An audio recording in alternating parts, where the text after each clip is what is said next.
വാക്ക് പാലിച്ചു കേട്ടോ. എന്റെ വാക്ക് ഞാൻ പാലിച്ചു. ശരി, ഓക്കെ. കണ്ണൂരിലെ കടുത്ത സ്ഥാനാർത്ഥി തർക്കത്തിന് ശേഷം ആദ്യമായി കോൺഗ്രസ് സ്ഥാനാർത്ഥി ടി.ഒ. മോഹനൻ കെ. സുധാകരന്റെ വീട്ടിലെത്തി. ഹൈക്കമാൻഡിന് നൽകിയ വാക്ക് താൻ പാലിച്ചെന്ന് കെ. സുധാകരൻ ടി.ഒ. മോഹനനോട് പറഞ്ഞു. സുധാകരൻ നാളെ കണ്ണൂരിലെ തെരഞ്ഞെടുപ്പ് കൺവെൻഷനിൽ പങ്കെടുക്കുമെന്ന് ടി.ഒ. മോഹനൻ പറഞ്ഞു. കോൺഗ്രസിനെ വിജയിപ്പിക്കാൻ മുന്നിൽ നിന്ന് പ്രവർത്തിക്കുമെന്ന് ഹൈക്കമാൻഡിന് നൽകിയ വാക്ക് പാലിച്ചു എന്നാണ് സുധാകരൻ പറഞ്ഞതെന്ന് ടി.ഒ. മോഹനൻ വിശദീകരിച്ചു.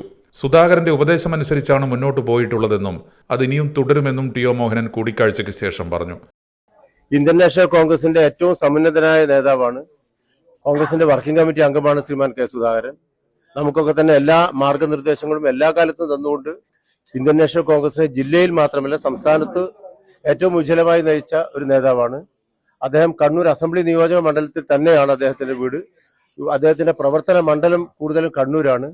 കണ്ണൂരിലെ കോൺഗ്രസ് പ്രവർത്തകന്മാർക്ക് എന്നും ഊർജവും ആവേശവും നൽകിയ നേതാവ് എന്നുള്ള നിലയിൽ തന്നെയാണ് എല്ലാ കാലത്തും അദ്ദേഹത്തെ നമ്മൾ കണ്ടിട്ടുള്ളത്.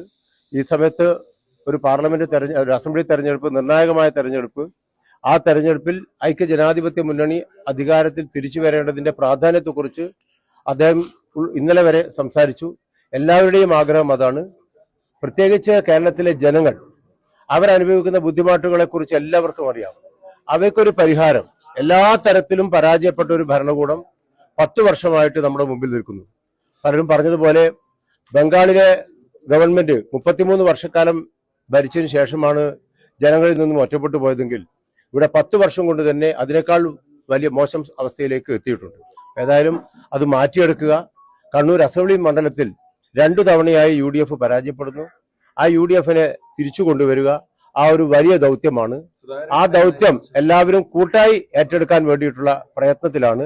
അദ്ദേഹത്തിന്റെ സ്നേഹപൂർണമായ ആശ്ലേഷവും അതുപോലെ തന്നെ അനുഗ്രഹവും ഒക്കെ ഈ സമയത്ത് ലഭിച്ചിട്ടുണ്ട്. എന്താണ് പ്രചരണം ആരംഭിച്ചു. നമ്മളിപ്പോ ഇന്ന് അദ്ദേഹവുമായി സംസാരിച്ച് അദ്ദേഹത്തിന്റെ ഒരു കൺവീനിയന്റ് ഡേറ്റിൽ തെരഞ്ഞെടുപ്പ് കൺവെൻഷൻ വിളിച്ചു ചേർക്കാൻ വേണ്ടി തീരുമാനിച്ചിട്ടുണ്ട്. അത് ഇന്ന് വൈകുന്നേരം കൊണ്ട് അതിന്റെ പ്ലാനിംഗ് ഉണ്ടാകും.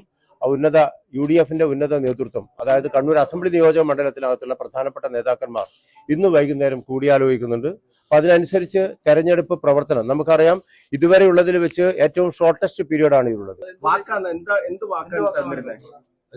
അത് നമുക്ക് കഴിഞ്ഞ ദിവസങ്ങളിലെ ചർച്ചകളൊക്കെ നിങ്ങൾ കണ്ടു കാണും. അതുമായി ബന്ധപ്പെട്ടാവാം. കാരണം അദ്ദേഹം ഹൈക്കമാൻഡിന് കൊടുത്ത വാക്കാണ്. അത് ഇന്ത്യൻ നാഷണൽ കോൺഗ്രസിനെ വിജയിപ്പിക്കുക എന്ന പ്രവർത്തനത്തിൽ ഏറ്റവും മുന്നിൽ നിന്ന് പ്രവർത്തിക്കും എന്ന് അദ്ദേഹം പറഞ്ഞതാണ്. ആ നിലയിലുള്ള മോഹനനെ ഷാളണിയിച്ചാണ് സുധാകരൻ സ്വീകരിച്ചത്. ക്ഷീണിതനാണെന്നും അതിനാൽ മാധ്യമങ്ങളോട് കൂടുതൽ പ്രതികരണത്തിനില്ലെന്നും കെ. സുധാകരൻ വ്യക്തമാക്കി.